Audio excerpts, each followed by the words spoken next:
이쪽 채널에서는 되게 오랜만에 인사를 드리는 것 같네요. 제가 그동안 이제 아들한테 하는 조언 컨셉으로 유튜브를 저쪽 다른 채널을 만들어서 이제 얼마 전에 시작을 했는데,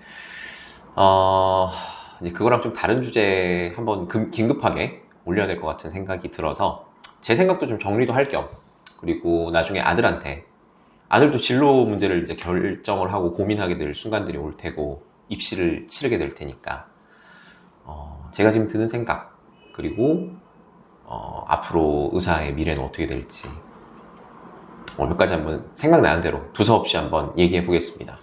어제 이재명 정부에서 의대 증원을 했죠.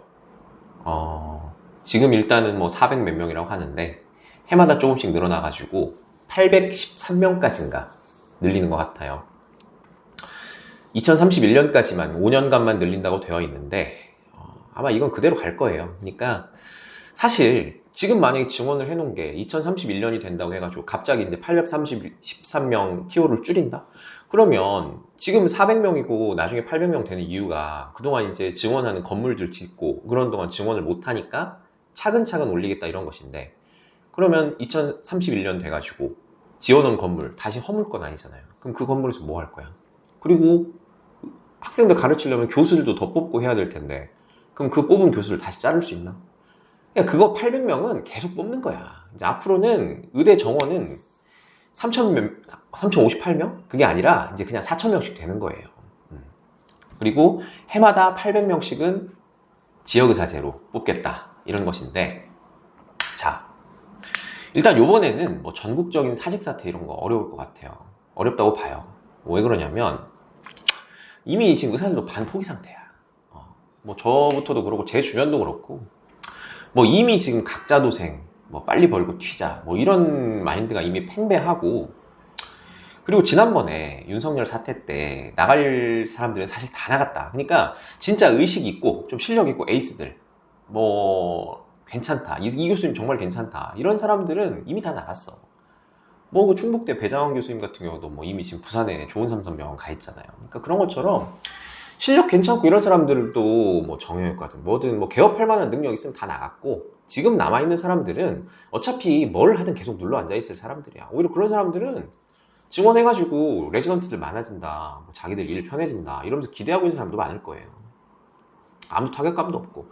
이제 학생들만 제일 불쌍하지. 지금 이미 24년, 25년도 더블링 돼가지고 뭐 지금 2배수, 3배수가 지금 같은 교실 들어가가지고 막 아수라장이잖아요. 거기다가 지금 뭐 본사들 같은 경우에는 이제 뭐 시험 일정도 엄청 꼬여가지고 뭐 7월 달에 국시 보는 사람들, 12월에 국시 보는 사람들 개판이야 완전. 근데 이제 그런 거는 사실 뭐 위에서는 알 바도 아니고 그냥 일단 증원하겠다 이거야. 지금 곧 선거니까.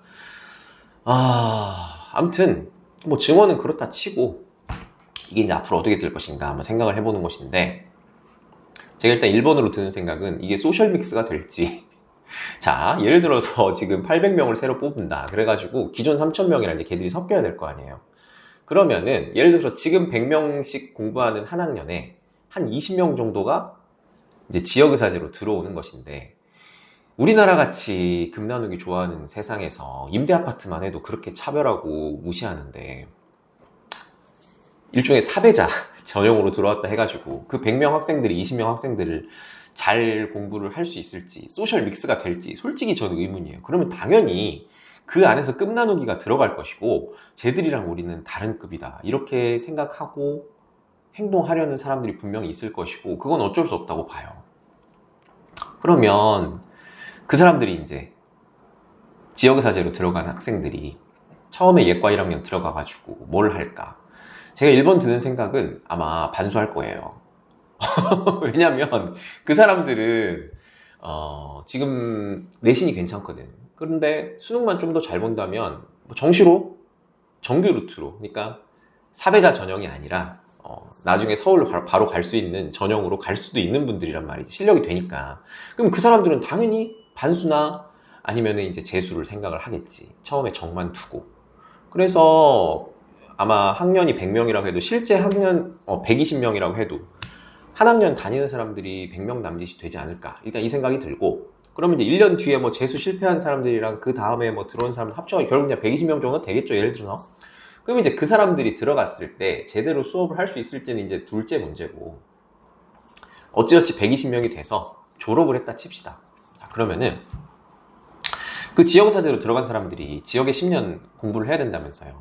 10년 동안 공부를 하든 근무를 하든 지역에 있어야 되는데, 과연 이제 2027년부터 증원이 되면 그 사람들이 이제 의대 졸업할 때 되면은 앞으로도 한 7년 정도 뒤죠. 그 7년 뒤에 지방 병원에 일자리가 남아 있을까? 이게 이제 두 번째 의문이야. 지방에 지금 의사가 없는 게 아니라 환자가 없는 거거든요. 그러니까 자, 의사가 없어서 뭐 진료 못 받는데 뭔 소리냐, 이런 고민들을 해가지고 지금 이런 정책들이 나왔다고 생각하는 분들이 많은데, 잘 생각해 보세요. 지방에 환자가 많고 지방에 안 그래도 돈이 많이 벌리면 나라에서 뭘 하려고 하지 않아도 의사를 비싼 돈 주고 고용을 해. 그러니까 예를 들어서 연봉을 뭐 의사 연봉 뭐 3억 줘 나눈다. 그럼 만약에 6억 주면 간다니까. 근데 환자가 그만큼이 없다고. 지방에 지금 돈이 안 벌리니까 있는 병원들도 문 닫을 판이야. 근데 뭐 거기서 지금 의사 일자리가 어떻게 나와? 그러니까 지금 있는 병원들도 문 닫고 있는데, 앞으로 이제 뭐 해마다 800명씩 지역의사제로 나와가지고 그 사람들이 이제 지역에서 취직을 해야 되는데 취직할 병원이 없다니까. 뭐 대학병원 있을 수도 있겠죠. 예를 들어서 뭐 내가 전북에 사는 사람이고 전북대학교 병원에 트레이닝을 받는다. 그럼 전북대 병원에서 트레이닝 할 만큼 전북대 병원에 환자가 많이 있어줘야 되는데, 지금 지방 소멸한다 해가지고 전북대 병원에 환자가 그만큼이 안 온다고. 전북대 병원도 문 닫을 마당이야. 그러면은 그 돈을 어디서 나올 거야? 나라에서 보조금을 줘가지고 의사를 고용할 수 있게 해주든가. 전북대를 살려야지. 그러니까 안 그러면 지금 돈이 안 벌리는데. 근데 애초에 지금 수가가 안 돼가지고 병원은 문 닫게 생겼잖아요. 그러니까 결국은 지금 돈 문제인데, 나라에 지금 돈이 없으니까 결국 이제 민영화로 가서 돈 있는 사람들은 돈 주고 진료 받고, 돈 없는 사람들은 이제 그냥 니네 지방에서 그냥 대충 뭐 약 발라주고 뭐 이런 거 그냥 만족하고 살아라, 이걸 하고 싶은데 의사가 모자라니까, 그런 거 할 의사가, 그러니까 소위 말하는 따까리 할 의사가 모자라니까 그냥 월 2, 300 받을 의사가 없으니까 그거 만들려고 지금 하는 게 공공병원 만들고 공공의대 만들어가지고 이렇게 지금 증원하는 거잖아요. 그러니까 나중에 걔들이 지역에서 취직을 해가지고 지역의사제를 지키려고 해도 병원이 없어서 아마 취직이 안 될 것 같단 말이지. 없는 일자리 어거지로 만드는 느낌도 아니고, 뭐 공공 일자리 만들어가지고 그냥 가서 자리 지키고 다 오는 그런 사람들이 많잖아요. 할아버지들. 그런 것처럼 나중에는 그럼 이 사람이 지역에 예를 들어 10년 있어야 된다고 했는데 10년 있고 싶어도 난 병원이 없다, 그냥 서울 가겠다, 이런 식으로 문제 나올 수도 있어요. 지방 병원이 살아남기가 어려운 상황이기 때문에 지금 있는 병원들도 문 닫는 판이니까. 그리고 기존의 정시 루트로 해서 지금 지방에 일하고 있는 의사들이 있어요. 자, 예를 들어서 저는 지금 고향이 익산이에요, 전라도. 그래서 내가 익산이 고향이고 내 부모님도 다 익산 살고, 그래서 나도 익산은 그래도 이제 대도시죠. 나름 인구 30만인데. 자, 그리고 예를 들어서 이제 익산이 뭐 그냥 굉장히 촌이라고 생각하고 시골이라 생각하고, 익산 비하는 거 아니에요. 제가 익산에서 태어났으니까 나는 그냥 익산에서 태어나서 여기다 개원하고 이렇게 살고 싶다 해가지고 지금 익산에 개원한 사람들이 있을 거 아니에요. 그럼 그런 사람들 입장에서는 어떤 생각이 들지 또 생각을 해봐야 돼요. 나는 지역의사제가 아닌데 지역에 남아서 의사를 하고 있네. 근데 지금 다들 서울에 가고 싶어하고, 지역에 남는 사람들은 일종의 지금 형벌처럼 10년을 어거지로 채우고 있단 말이야. 그러면 원래 나는 익산에 남으려고 했던 사람들조차도 그냥 서울로 가고 싶어진다고. 강제로 서울로 가게 하는 효과라니까. 그러니까 이거는 지금 지역의사 800명을 만든다기보다도 서울로 올라갈 3,000명을 계속 양산하는 느낌이에요. 내가 원래 익산에 남으려고 했는데도 지역의사제를 한다고 하면은 그럼 내가 익산 남는 게 내한테 손해 아닌가? 그러면 오히려 이제 다른 이런 것도 생각해 볼 수 있어. 원래 내가 익산에 남으려고 했다. 근데 이 사람은 익산에 남아야만 하는 사람이다. 그러면 이 사람들끼리 어떤 거래 같은 게 있을 수도 있지 않을까? 저는 그런 생각까지 들어요. 물론 이건 어려운 일이겠지. 뭐 무슨 뭐 택시 면허도 아니고 뭐 그런 거를 뭐 주고받고 이런 거는 못 할 텐데, 서울 가서 트레이닝 하는 게 너무 당연시하게 되고 지방에 남는 건 형벌이 되는 그런 문화가 형성이 돼버리면 지방은 이제 그냥 말 그대로 다 죽는 거야. 지방에 실력 있는 사람은 당연히 없겠지. 그리고 조금이라도 실력이 좋고 괜찮다 싶은 사람들은 당연히 서울을 가는 건 너무 당연하고, 내가 서울에 갈 생각이 없었어도 내가 정시로 의대를 왔으면 그냥 서울로 가게 된다니까. 상대적으로 손해보는 것 같으니까. 나는 서울을 갈 수 있는데 왜 굳이 여기 남나, 이런 생각을 하게 된다고. 그리고 지금 또 흥미로운 게 하나 지금 제가 보여가지고 이 얘기도 하나 하고 싶은데, 의사 합격률이 그대로일까 하는 의문도 들어요. 의사 국시는 뭐 국시원에서 다 주관하고 이건 뭐 못 건드린다 치는데, 개별 전문의 학회는 좀 다르거든요.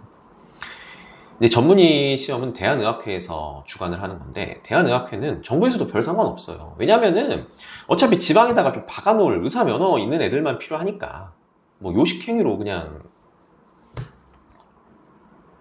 내가 지방에 의사 몇 명 있네, 뭐 이거 얘기만 하고 싶은 거니까, 실제로 거기서 수술이 돌아간다거나 양질의 의료를 받고 여기서 지방에서 모든 게 해결되고 이런 것까지 바라진 않지. 그러니까 뭐 특정과 전문의가 더 필요하거나 뭐 이런 건 아니거든.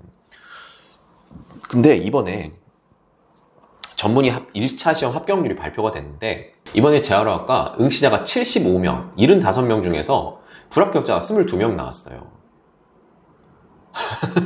이게 뭐 당연한 얘기인가 생각하는 분들이 있을 수도 있는데, 의사들은 좀 모르는 사람, 깜짝깜짝 놀라는 사람 많거든요. 이게 전문의 시험이라는 게 많이 거의 합격해요. 그러니까 97% 이상 합격률이 나와.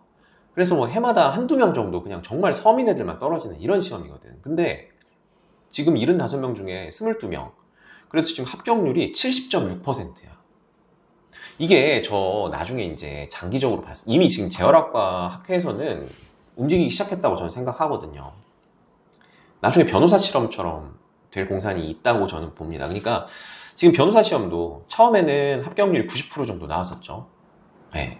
1회 변호사 시험은 87.1%, 근데 2회 75.1, 3회 67.6, 계속 떨어져서 6회, 7회쯤 되니까 합격률이 49%까지 떨어져요. 지금 합격률 50% 선에서 지금 유지되고 있죠.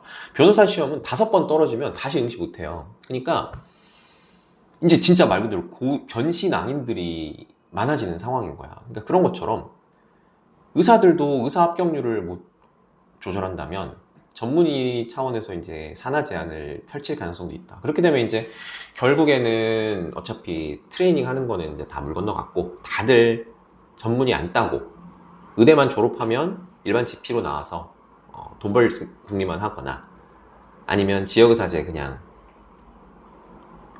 걸어놓고 때우고 있다가 나중에 끝나면 다 서울 올라와서 뭐 미용하거나 뭐 이런 양상이 되지 않을까. 역설적으로 오히려 저처럼 이렇게 고난이도 수술하고 이런 사람들은 정말 양산되기 어려울 거예요. 이게 이제 트레이닝이 어느 정도 계속 시스템이 있고, 지금 이미 시스템이 무너졌죠. 오래됐잖아. 이미 지금 레지던트들 들어간 사람이 별로 없고, 위에 이 사람이 있어야 아래한테 가르쳐주지. 다 도제식인데. 그러면 이걸 가르쳐줄 사람도 없고 배울 사람도 없고, 결국 지금 있는 의사들 이제 다 죽고 나면 누가 이걸 할 수 있을지 진심으로 의문이 들긴 하는데, 그건 이제 아마 AI가 대체되지 않을까. 진짜 이제 말 그대로 어려운 수술하고 이렇게 먹고 사는 의사 세대는 제가 마지막이 아닌가, 이런 생각까지 들고 있습니다. 사실 저는 안 그래도 의사들은 이제 별 미래 없다, 어차피 AI로 다 대체되는 마당에, 지금 영상학과 같은 경우에도 이제 뭐 MRI 상근제가 부분 상근으로 변경돼가지고, 사실 MRI 판독하고 이런 게 영상에 되게 중요한 밥줄 중에 하나였는데, 이제 그런 것들 하나하나 대체되고, 뭐 루닛이나 AI 판독 같은 거 많이 생기고 그러면 사실 안 그래도 위험한 상황인데, 또 어떻게든 살아남기 위해서 여러 가지 방법들을 또 강구해 보겠죠. 영상도 마찬가지고. 재활의학과도 사실 정책에 많이 영향을 받는 과예요. 그러니까 재활의학과만 낼 수 있는 특정 처방이 있거나 재활의학과만에 낼 수 있는 수가가 있고 하기 때문에 지금 재활이 의미가 있고 유지가 되는 것도 있는데, 벌써 지금 재활학과에서 움직이기 시작했다는 거는 다른 과들도 이렇게 움직일 공산이 크지 않겠느냐. 사실 얘기 안 했지만 가정의학과 같은 경우에도 이미 12명 떨어졌어요. 합격률이 91%인데 사실 이거 상당히 심각한 거예요. 정형외과도 93%. 많이들 떨어뜨리죠. 그러니까 이게 지금 슬슬 떨어뜨리기 시작하는 게 다른 학회들에도 슬슬 전염되지 않겠느냐, 이런 생각도 합니다.